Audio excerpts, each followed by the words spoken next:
Hey guys, and welcome back to Let's Play Mega Man 3, my favorite of the Mega Man games, period. Even over X. I don't care what people say, Mega Man 3 is better than X. I'm gonna close my eyes and we're gonna go to a random level and see who it is. And Needle Man. I guess we're saving the best two for last. My favorite two levels, especially Sparkman's my favorite, so that's cool. These damn needle guys. Actually, they're pretty easy if you don't worry about killing them, because you can just do what I just did right there and just avoid it. You don't need to kill them. So just don't get completionist about it, alright? It's going to be an issue later on. I'm trying to remember, there's always something that Needle Man made me think of as a kid, his level, and I can't remember what it is.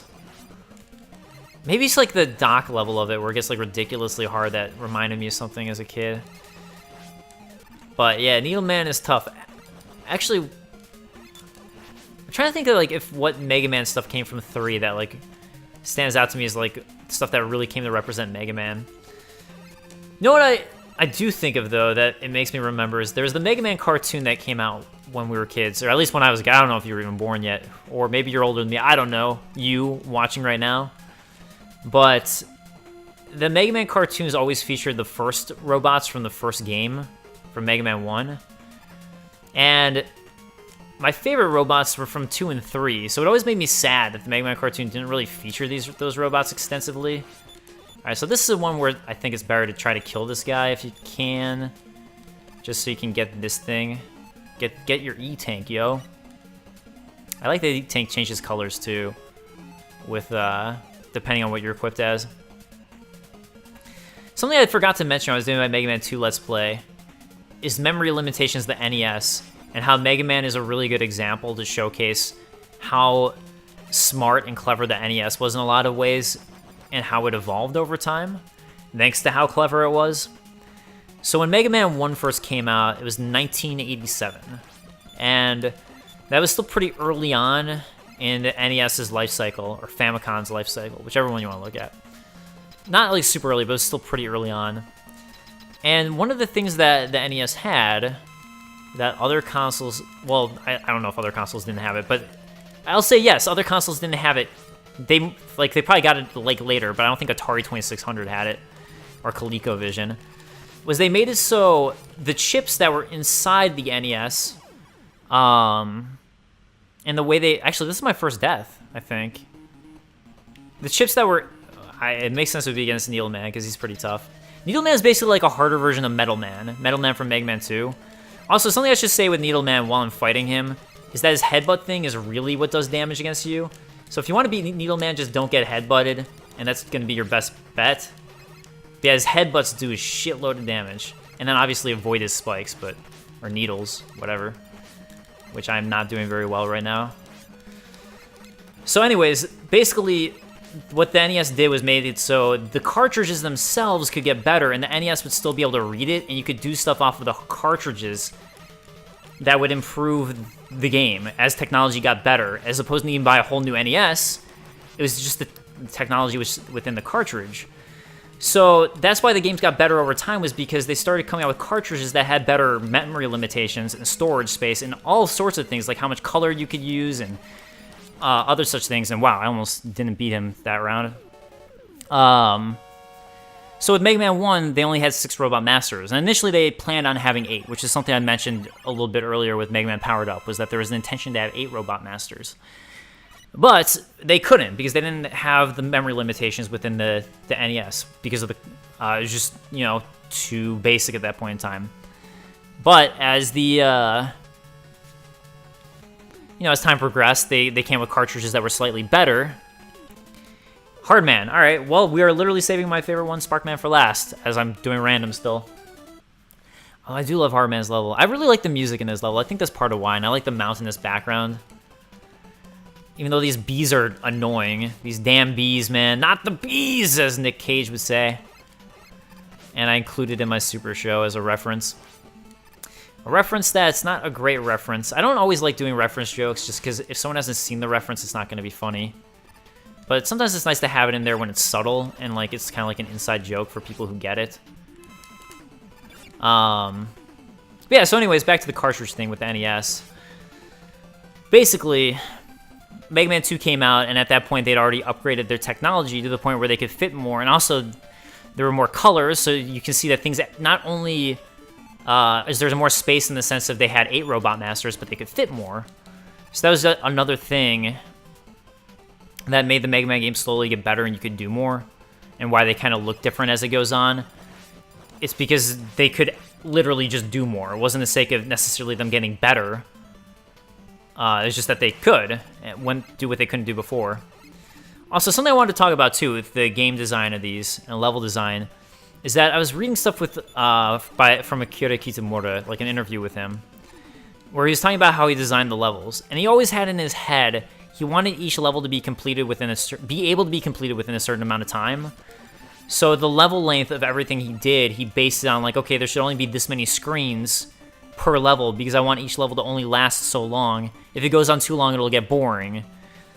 And that was a big thing, and I think it worked really well because it's funny. So there was a fan-made Mega Maker where you can make Mega Man games, and I was playing that. And I was realizing, just like naturally, I ended up starting making levels way too long. And I was playing that, I was like, man, this kind of starts to drag at a certain point. So he actually had a really good point there with this style of game, at least, that you don't want it to last too long at all. And that's actually a really big negative. So, at first I thought I somehow managed to not get hit. But of course, the damn bees took that away from me. Oh, I should have just dropped down. None of that went well for me at all. Alright, Proto Man, attack me again, sure. And then help me out when I beat you. Maybe he's just testing me, you know? He's like, this is my own lore I'm coming up with. He's testing me, he's like, alright, are you gonna be good enough to fight Hardman? Are you decent enough? Because otherwise, I don't want you to even have to deal with that. This is just a test. And I blast the way away from me, even though it doesn't show he does. In my mind, it's all him. It's all Proto Man. How much does this suck if you think about it? Like, how much of an inferiority complex do you have to have? Which is what Proto Man has. To be the prototype for your brother who ends up being way better than you. It's like, nah, man, you're not good enough. You're just the prototype. Definitely not the real version. Like, imagine if, like, you found out, like, for your parents, you were just the prototype version of a kid for your parents. And it's just like, nah, we were just, like, testing it out with you. But your son, your brother or sister, that's the real version, who's automatically going to be better than you. It's like you just don't even, you can't even be as good as the, oh my god, I almost beat him. I can't believe I got hit by that stupid attack. You'll never be as good.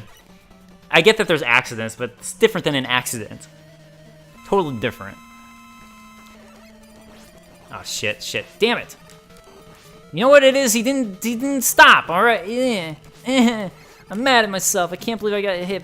Shit. I can't believe it. Oh my god, he's one of the easier ones. I'm doing so crap against him. Well, one of the easier ones. I mean, you have to take hits the way I'm doing it. Or, like, I usually let myself take hits, but... Which I guess...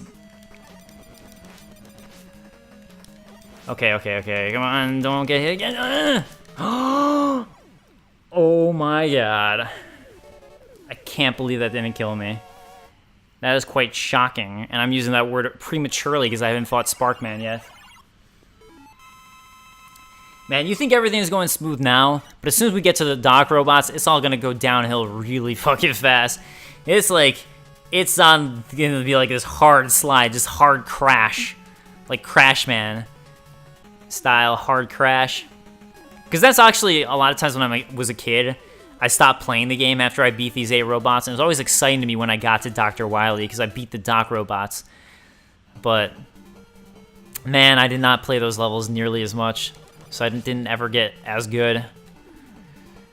But Sparkman, though, I love Sparkman. I love his level. I love the music. This is one of my favorite songs in Mega Man, on all the Mega Man games. And yeah, I don't know, just great overall boss. And great level design. And great graphics with the flashy lights that are going through. Everything is about it's good. There's nothing bad about it. They did a perfect job. 10 out of 10. It's a Capcom back in the day. Capcom, I know you're listening right now. 100% sure you're listening. 10 out of 10 to you guys. Oh wow, usually I don't get that. I can't believe I pulled that off. Well, go me. Go me. Do I have all my shit? I guess I do. I couldn't remember if it filled up again when you go to a new level or not, and I guess it does. Because I think I might need some RC, but not RC Cola, man. RC Cola is awful. I'm talking about, you know, Rush Coil. I'm a Diet Coke guy for life. Seriously, if Diet Coke sponsored me, I'd take it. Even if it's just free Diet Coke for life, I'd be like, that's fine. I'll do it. There's a guy who I knew in college who won a Mountain Dew contest where he got like a quote-unquote lifetime supply of Mountain Dew, which just depends on how much Mountain Dew you drink. But oh, by the way, so what I'm doing right here is if you don't do this, it's so hard to avoid getting hit by that nuts and bolt thing. You're probably going to die. So I like to summon them out first so they don't hit me and make me drop into a pit. Or somehow I get slammed into the spikes up there. But yeah, Mountain Dew friend. He, I don't know, he won a Mountain Dew, a lifetime supply of Mountain Dew. He's a huge fan of Mountain Dew. And I've never liked Mountain Dew that much, so for me it was always like, oh, why? That sounds so unexciting. But I guess that'd be like me and Diet Coke. You would think this is sponsored by Diet Coke, but sadly it isn't. And I cry all the time about it. I want that sponsorship, Coca-Cola company, get on it! No one will do a better job pitching you than I will. I'll talk about how much you make my teeth turn yellow, probably, and you're eroding away my insides over time, and I'm just praying I don't get cancer from you. I'll pitch you to everybody that way, and you're gonna love me for it. And that's Spark Man. As I talk about Diet Coke. Two things I like, all in one package. Diet Coke and Spark Man. Alright, so you played the previous games. You played Mega Man 1 and Mega Man 2. And you're like, yo, I just beat all the bosses. I beat these bosses. I beat the Robot Masters. I got my orange Spark Shock. I'm ready for Dr. Wily. Wait a second. Wait, what's going on? Why are things break? What? What? What are these guys? I don't even know. But we'll talk about it next episode. And look at Mega Man and how he looks at the point that you're looking at, and how, you know, it's a really subtle thing, but it's actually really clever and makes the select screen just a little bit more fun. Because they think about that shit. They were amazing when they made these games. Capcom at its prime. See you guys next time. Later, guys. Peace.